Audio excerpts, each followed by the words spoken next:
Yeah, what's cracking, everybody? Welcome back to another episode of Prison Break Raw. I'm your host, the one and only Big JD.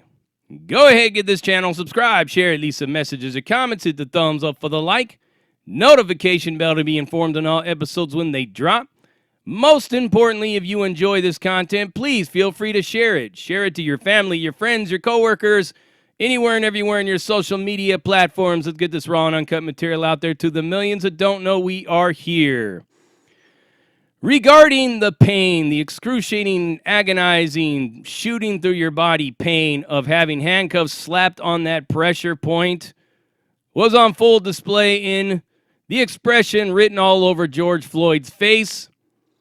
And the officer, what was his name? Coyne or Kung or Queen or Kong or a fucking, I don't know what the fuck his name was. His name's just as fucking hard to pronounce as that chauvinist. Where the fuck they find these people from the fucking planet Voltar? It's like fucking Vulcan or Klingon fucking last names or some shit. Like something you would see on Star Trek. But yeah, the clamping of the handcuff down on the pressure point so much to where the cop's forearm was flexing, almost like he was trying to cut through some fucking chain link fence or some shit somewhere. Yeah, that's where it all started. And I'm an asshole for pointing that out, obviously, because apparently I'm trying to take the focus off of chauvinist or Chauvin or Chauvin or that guy. When really I'm not. I'm trying to basically say that I believe both officers should be charged with the same degree of murder. Simple as that. That's all I'm saying. And if any of you misconstrued that, well, fuck you, all right? Because that's basically all I'm trying to say.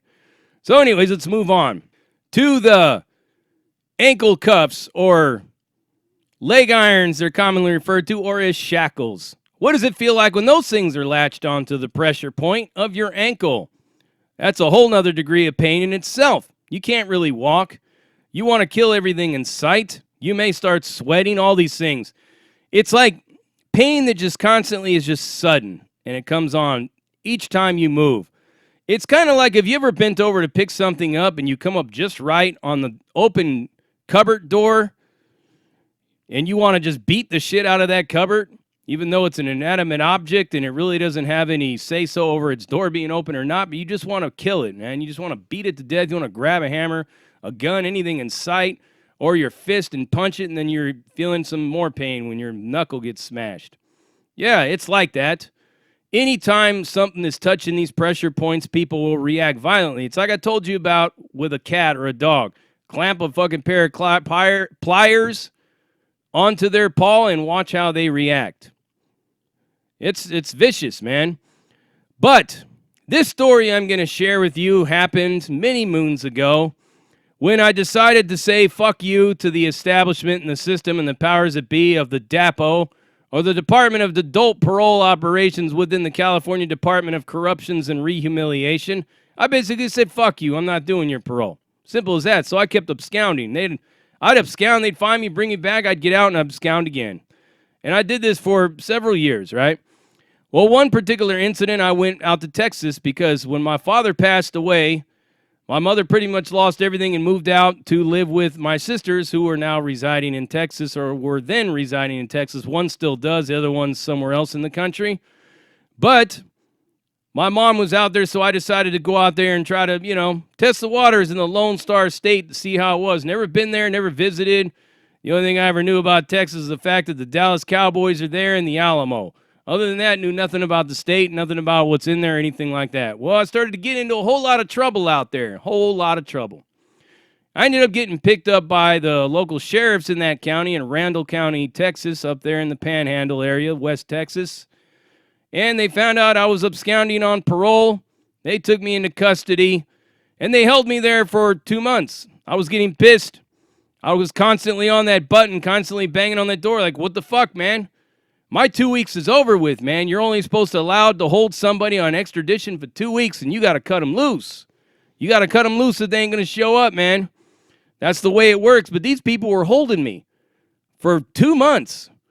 And I just kept like, I'm refusing to lock down. I'm not going to participate in anything that's going on in here, period, man. I don't care what you do with me. They locked me in some kind of a deprivation room. I guess it was for people that were going to commit suicide. They put me in there for punishment. They treated me real bad. By the time the Department of corruption officers showed up to come pick me up, I basically said, I'm not going with these people, man. I'm not leaving.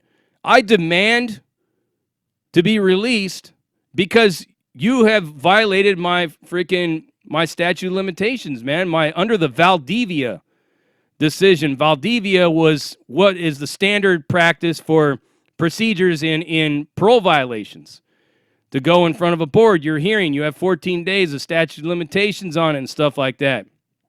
And they have to bring you before some kind of a hearing within a certain amount of days. Well, they didn't do that with me. So I demanded that they release me. I didn't care if these correctional officers from California fucking flew all the way out there. It didn't matter the fuck to me. You got to let me go. You didn't show up on time, man. I made a big old fucking deal about it, man. I just went straight nuts on them. Well, they were able to get me out of there, of course, with, a whole lot of resistance. And they had this brace that they put on your leg, because when they're transporting you, it's not in a private jet, it's not on Con Air, it's not in a car, cab, bus, train, boat, or anything to that effect. It's an airline in an airport, a passenger commercial airline with regular travelers that are going from one place to the next all over the country. You're sitting in the airport. You had to go eat at McDonald's and all that stuff because they don't bring you sack lunches or nothing. It's a whole process, right? And you go to this airport and you get on a regular plane and they put you in like a running suit. Yeah, they put you in a running suit to make you look inconspicuous, and you got your hands in your pockets and you're all shackled up in there and you got this big old brace on your leg. So it looks like you broke your leg. Well, what happens with that brace is that they could put it on just right where it hits that pressure point. And it locks in place when you're walking. And when it locks in place and it locks onto that pressure point, it's excruciating pain. I tried to play it off.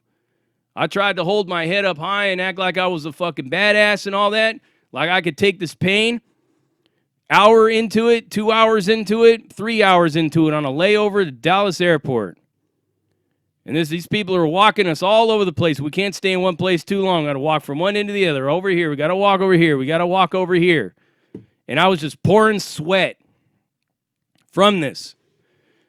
In the Dallas Airport, I don't know if any of you are familiar with this airport. They have like a monorail that goes around it. That's how big the airport is. You know what I'm saying? So we are now on this monorail on the way to the terminal that we're supposed to be getting on our plane. And I just passed out. The pain was that bad. I passed out. I fell to the ground. And then they had to get a paramedic and all these things like that. And these corruption officers are like, oh, he doesn't need that. He's fine. And they're like, no, sir. We need to see him and this and that. It doesn't matter if he's your prisoner or not.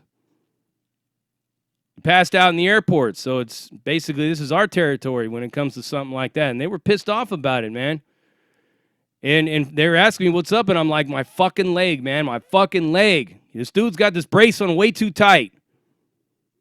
I didn't want to say anything. I didn't want to cause a scene because they could charge you with an escape if you do that.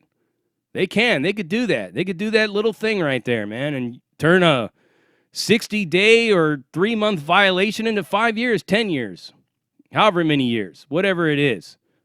They could say all kinds of stuff. One of them could fall over and hit the ground and say that I punched him. Even though the cameras show otherwise, doesn't matter. You're wrong. You're the criminal. So you're always wrong. They're always right. It's the way it works. I doubt there would be a public outcry if something like that happened. They would have shot me in the airport because the leg brace was too tight and I started screaming out in pain and demanding that they unloosen it, and they shot me in that airport. Think there'd be a protest for me? Doubt it. But yeah, I was trying to avoid that at all costs because, nobody really wants to die. I mean, especially in that day and age, I just knew that I was going for a simple violation, and I was just basically getting a free ride back to California, and I was going to be fucking on the first thing smoking and right back on absconding once again. Who knows where I'd end up the next time? Maybe Las Vegas. Maybe Philadelphia. I got family all over the place, so I could have ended up anywhere at that point. But when all was said and done and the pain was so intense, I was basically completely broken down. as a man. I'll admit it. Raise my hand. Raise my hand. I broke it down like a fucking lawn chair you get at 99-cent store. Straight up like, please take this off of me. Please take this off of my leg. And he's like, yeah, keep fucking with me, man. Keep fucking with me. Keep causing us problems. We can make this ride very difficult. I'll latch that thing on so tight you'll probably lose your foot by the time we get to Tracy. Or the Sac County Jail was the first place they're going to. So I know firsthand what it feels like to have these cuffs and things put on these various different medieval devices that they use to keep you restrained. They need to get rid of all of them, pretty much.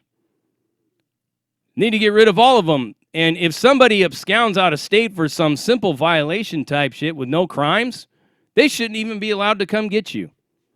I heard that's what they do now, but I haven't seen it. Every time I absconded, they came and got me. It didn't matter. It could have been just a simple violation. Them motherfuckers will fly all the way to Puerto Rico. They'll fly to American Samoa. They'll fly to the Marshall Islands, to Guam, all over the goddamn place to come and get your ass. They told me next time you run, go to the Virgin Islands. I've never been there. I want to go there. They'll come and get you. You know what I'm saying? And they will put those medieval contraption devices around you in some way, shape, or form that'll inflict so much pain that you'll wish you were dead. You'll fall to the ground. You'll sweat. You'll wince in pain. All those expressions, close your eyes and remember that expression that I gave you of George Floyd. As a matter of fact, here it is right here. That right there. Boy, do I know what that feels like. And yeah, you're not going to want to get in the car. Yeah, you're going to hit the ground. Yeah, you're going to resist. You're going to get mad. It's a normal human response. The issue and the moral of this story is law enforcement in this country has basically developed their own form of like a secret society. They're like the Masons, only they're not the Masons. People call them the Masons and call them devil worshippers and part of the New World Order, but, you know, I don't really use a lot of them stereotypes or I don't use a lot of those labels because I know what real Masons are. And I know what fake Masons are as well. This is something entirely different. I don't really know what it is, and I don't think anybody does unless you're actually involved in it. But there's a lot of fucking weird shit going on. But the one thing that I do know for a fact, for certain, that they will do in a lot of ways, if they don't like you, or you piss them off, or you make them run or walk, you know what I mean? Just after they got done eating a free meal at somebody's restaurant and they're full, and you try to run, or you cause them any kind of grief, they're going to do anything and everything. Their training is going to kick in order to cause you to act in a violent way, to lash out, to resist, to pull and twist and pull away and kick and flail and all this stuff like that because of the pain that is being pressed on your wrist or on your ankle, in my case. And they will commence to kicking the holy shit out of you, putting bullets in your back, putting their knees on your neck, doing all these things in order to end you, end your life, or to subdue you, or to make you completely submit to being their bitch at that very moment in time. I've seen big giant dudes crying as their fingers are being broken. Oh! Oh!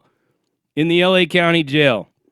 I don't know how many times I've seen the old finger breaking routine, the old dislocating of the fingers in the long hallway right up next to John Wayne, with John Wayne smiling down with envy and happiness and agreement. Yeah, it's crazy. These tactics that are used, this brutality. There's a whole lot of training that needs to be done, I believe, but people want to focus on all the wrong things when it comes to this kind of shit. And that's the plan, right? That's the celebrity elite power structure's plan in order to incite division, incite violence and riots and wars and everything like that.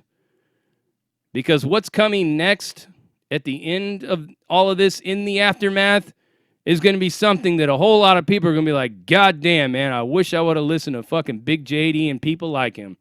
We used to think he was a nut job, tinfoil hat conspiracy theorist.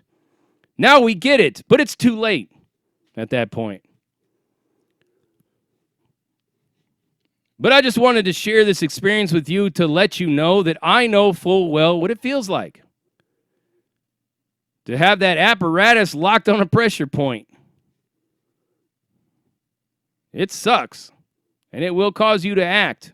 I knew what they were trying to do, and I tried to fight it as long as I could until I passed out. I was literally pouring fucking sweat, like I just did a big old fat shot of fucking Heron.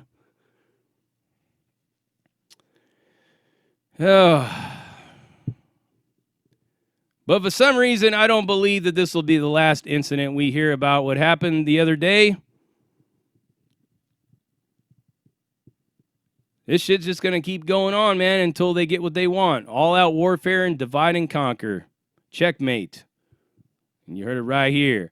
Prison Break Raw, uncut, uncensored, no holds barred, not sugarcoated, not politically correct, all up in your face, slapping you with that dick of reality. And I'm out.